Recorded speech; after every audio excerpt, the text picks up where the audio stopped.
Makalipas ang 11 taon, nabuwag na ang Katniel, isa sa pinakasikat na love team sa bansa na sinusuportahan ng milyon-milyong fans.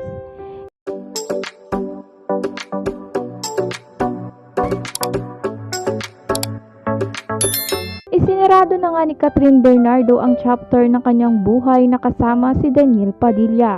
Sa kanyang Instagram post nitong November 30, kinumpirma na ni Catherine na hiwalay na sila ni Daniel.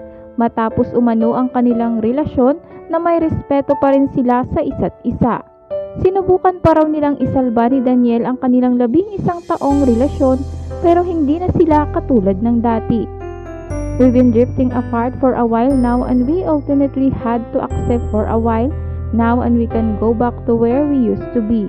It just won't be fair to pretend that everything is still the same. These past few months have been dull but thank you for giving us the time we need to process the pain and finally face the elephant in the room.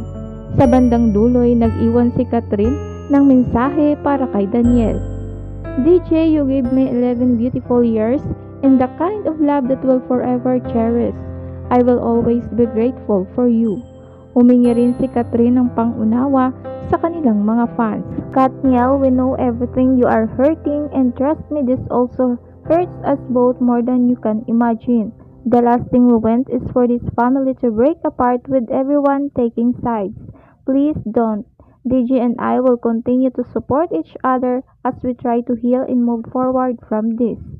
We will continue to love you and make you proud, but we hope you understand that is something we really need.